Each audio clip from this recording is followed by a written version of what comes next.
Las infecciones explicadas de forma llana y concisa. Nosotros somos Infecto-Team y este es nuestro podcast.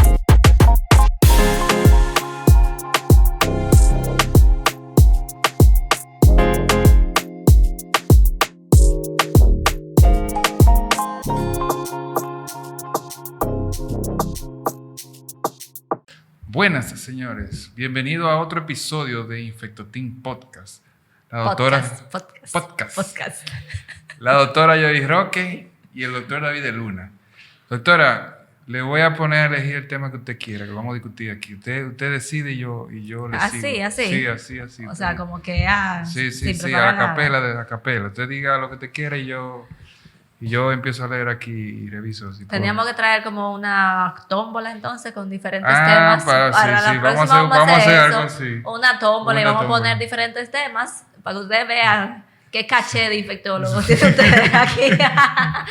No, pero ya que lo mencionas, tengo dos temas en la cabeza. Voy a elegir el primero, o lo que voy a decir es porque es una de las cosas que me preguntan por las redes y es las infecciones de orina.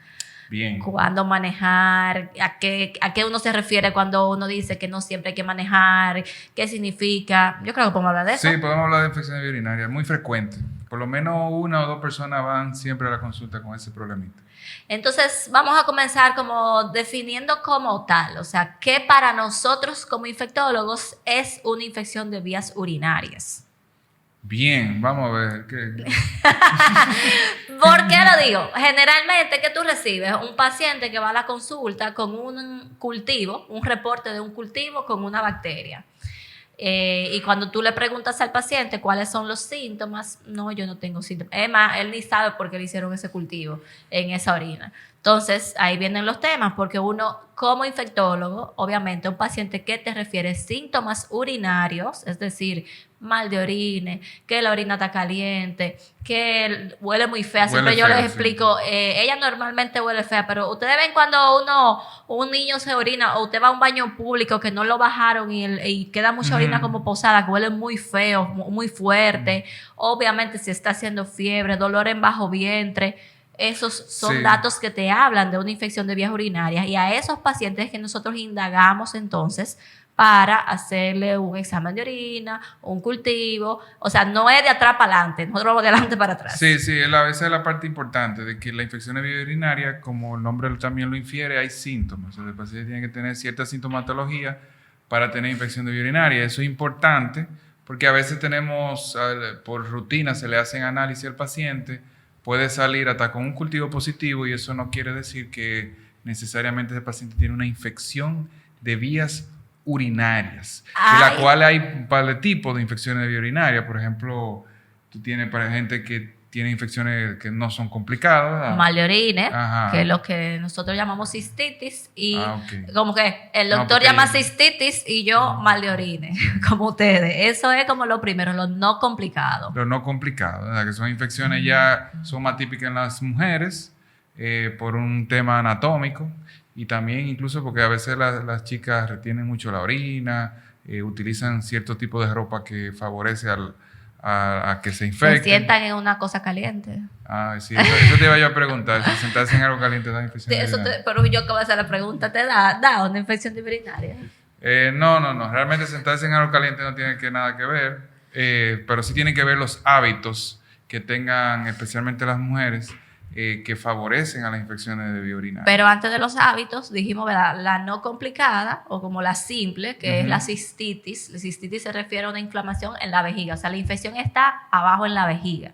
El tracto urinario va desde la vejiga, si vamos de abajo para arriba, desde la uretra, que es el cañito, el tubito por donde sale la orina, va subiendo a la vejiga, vienen unos tubitos que van a los riñones que se llaman uréteres, y luego vienen los riñones. Entonces, todo lo que pasa por encima de la vejiga, ya eso viene a ser complicado. Que son complicadas, aunque tú sabes que tienes predisponentes a las infecciones complicadas, por ejemplo, pacientes que son diabéticos, pacientes que tienen algún tipo de antecedente o algún tipo de lesión anatómica, vamos a decir, el mismo diabético que tenga lo que llaman una vejiga neurógena, es decir, que la vejiga no se contrae adecuadamente, eso puede ser complicada, pero también si, por ejemplo, tiene una pielonefritis o una infección muy severa del riñón en sí, también pudiéramos entrarlo en el grupo de complicados. Y a veces también el hecho de que te hayan aislado una bacteria que sea resistente a muchos antibióticos puede caer en el grupo de las complicadas. Tener piedra en los riñones, tener piedra en esos tubitos que bajan la orina desde los riñones hacia la vejiga, también hace que sea un factor para que hacer infecciones complicadas. Al igual, esos tubitos pueden estrecharse. También. Una estrechez de esos tubitos o de la uretra, que es el tubito más abajo, también son factores de riesgo para que ocurran ese tipo de infecciones. Pero no dijimos cuáles eran las complicadas. Tú mencionaste las pielonefritis, todo lo que está por encima. En el hombre es bueno mencionar que las prostatitis se consideran infecciones de vías urinarias complicadas. Incluso hay pacientes que hacen abscesos, o sea, nacido ciego ahí adentro en los riñones.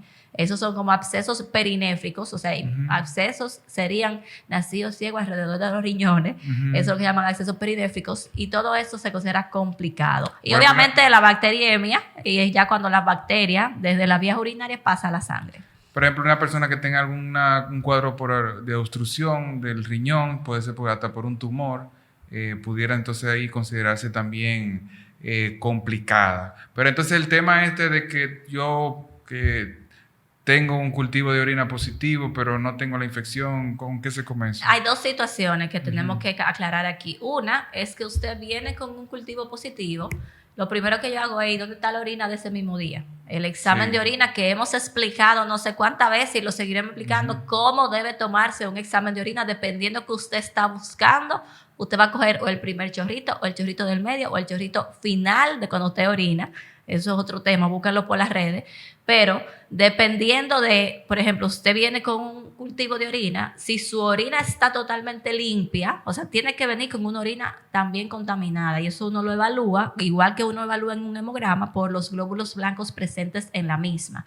Es decir, usted viene con una orina que tiene 5 a 10 glóbulos blancos, eso es normal, porque la orina cuando sale toca los genitales y se contamina. Pasa mucho que cuando tienen por lo menos 10 glóbulos blancos, bueno, pues toman antibióticos. De a 20 o 20 a 30. Pero no tiene ningún síntoma. Y ¿cómo te tomó esa orina? Porque entonces a veces le explicamos que tiene que ser la primera orina en la mañana, pero no le explicamos que se la limpie la vulva, o que se limpie o que se retraiga el prepucio y que se limpie. Pero tú sabes que pasa mucho que cuando en los laboratorios a veces se les es más difícil tomar la orina porque hay mucha gente esperando para entrar. En el mismo laboratorio no le explican cómo se debe tomar. Pero es fácil, porque yo le he dicho a veces, usted va al laboratorio, mire, lo que tiene que tener, el tema de que sea la primera orina de la mañana es para que esté concentrada. Entonces usted lo que tiene que tener muchos ratos sin orinar, beba mucha agua y dure muchos ratos sin orinar, y ya esa orina va a estar concentrada.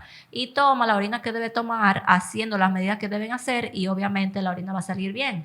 La cosa es que si la orina está limpia, o sea, no hay datos de contaminación en la orina, esa orina para mí sale limpia, el cultivo está positivo y usted no refiere ningún síntoma, o sea, ni tiene, ni siquiera le pasaba por la cabeza que usted tiene una infección de orina, usted lo que tiene es una bacteriuria asintomática. ¿Y eso no le puede salir un cáncer a una gente? No le puede salir un cáncer. ¿Cómo que me perdió una bacteria ahí? Pero hemos hablado aquí mismo, por esta misma cámara, que tener una bacteria no significa que tengo que tomar antibióticos, y mucho menos si es un paciente que no tiene ningún factor de riesgo para complicarse, porque no es lo mismo un paciente que se va a trasplantar, por ejemplo, y que debería tener esa vía urinaria lo más limpio posible, me sale con una bacteria, aunque la orina esté limpia, yo lo voy a tener que tratar. Lo podemos poner un poco más para abajo también. Si gente pacientes que van a hacerse algún tipo de procedimiento, entonces urológico, deben tener el cultivo. Son tres grupos. Los que se van a trasplantar, los que se van a hacer un proceso urológico, y las embarazadas. Las embarazadas. Tienen bacteriuria asintomática, o sea, la bacteria está ahí.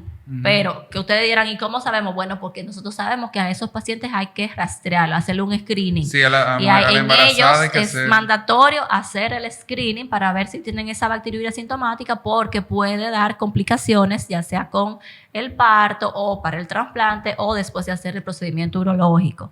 Ahora bien, si usted no tiene ningún factor de riesgo y usted lo que tiene son, bueno, vamos a poner que tiene un factor de riesgo, pero que literalmente es corregible. Es decir, usted tiene piedra en los riñones. Yo voy a buscar toda la forma posible para que usted esa piedra la elimine. Para que si no la puede eliminar, que se le eliminen, porque si no, mientras esa piedra viva, usted va a tener infecciones. Entonces, ¿qué va a pasar si cada vez que usted viene con el cultivo positivo, que yo se lo digo a mi paciente, yo le digo, mire, a menos que yo se lo vuelva a mandar a hacer, no tiene que hacérselo, porque ya yo sé lo que tiene, y entonces usted lo que está gastando dinero, y cada vez que se hace cultivo, tú has visto pacientes que vienen con 10 cultivos de orina, y la misma bacteria. No, y a veces hay una secuencia, porque a veces tú la tienes, por ejemplo, la E. coli la tienes sensible a todo. En el segundo cultivo o tercer cultivo, ya está resistente a 2 o 3 antibióticos. Como que va subiendo escalera. Y luego ya en el último está resistente a prácticamente todo, porque la E. coli se ha venido exponiendo a una serie de tratamientos que la mayoría de esos momentos no era necesario, y entonces ahí ocurre que ya es resistente. Entonces a veces tú tienes personas que cosas que tú la puedes manejar en la casa, fácilmente tienes que ingresarlo para poderle darle el tratamiento adecuado. Entonces ya saben ustedes que si tiene un factor de riesgo, y mencioné las piedras de los riñones, que realmente es una litiasis, que se llama así en términos médicos. Afines. Una piedra en los riñones. Aquellos me entienden así. Si lo que tiene una piedra en los riñones o está estrecho, a veces los urólogos ponen un catéter doble J, una cosa ahí fina, ¿verdad? O tiene cualquier otra anomalía en el tracto urinario, señores, nosotros no hacemos nada con ponerle. Obviamente, si tiene síntomas, hay que ponérselo. Sí, con síntomas hay que ponerlo. Hay que manejarlo. Pero si usted no tiene síntomas, no hacemos absolutamente nada poniéndole antibióticos. Bueno, hacemos algo, que la bacteria se haga cada vez más resistente. Pero nada hacemos con... O sea, usted ni se va a quedar usted tranquilo, ni nos vamos a quedar nosotros tranquilos, porque eso no se va a resolver. Siempre hay que resolver la causa. La otra cosa, antes de que... Yo sé que tú tienes una idea ahí, pero la otra cosa es que el otro día, creo que no hemos hablado de eso por las redes, porque me decían, ¿y si pasa lo contrario? Que yo tenga la orina contaminada, o sea, mucho glóbulo blanco. Normalmente en una infección tú vas a ver más de 100 glóbulos blancos en la orina, y el cultivo me sale negativo. Negativos. O sea, ¿tú te acuerdas de piuria sin bacteriuria? Sí. Exactamente. Sí, hay una serie de gérmenes que te pueden salir, que no salen en el cultivo. Ya creo que eso sería como en otra ocasión, porque hay un grupo de gérmenes que son de transmisión sexual, que no crecen en los cultivos. Micobacterias. Para allá iba, o las micobacterias. Pero, por ejemplo, una clamidia que te produce una cistitis en un paciente, o una uretritis, no te va a producir, no va a crecer en el cultivo. E incluso una Neisseria gonorrhea puede que no crezca, necesita cultivo especial para poder crecer. Inicialmente, obviamente, luego de una evaluación, mucho evaluación, uno va a repetir esa orina y va a repetir eso explicándole, mire, vamos a tomarla de tal manera, y después entonces buscar una de esas otros microorganismos. Bueno, yo creo que hemos hecho un buen resumen ahí de ese tema de infecciones urinarias. Faltan muchas cosas. Porque ustedes saben que eso es de todo, pero... Porque faltó hablar, por ejemplo, de cosas que puede hacer la gente para evitarlas, ¿verdad? Bueno, pero eso vamos a hacer otro capítulo. Eso es otro capítulo. Otro episodio. Así que sí, necesitamos ideas para más episodios, así que seguimos ahí. Ya ustedes saben que cualquier pregunta nos las dejan por ahí. Y nada, si no nos escriben por las redes, ya saben. Las infecciones explicadas de forma llana y concisa. Nosotros somos Infecto Team y este es nuestro podcast.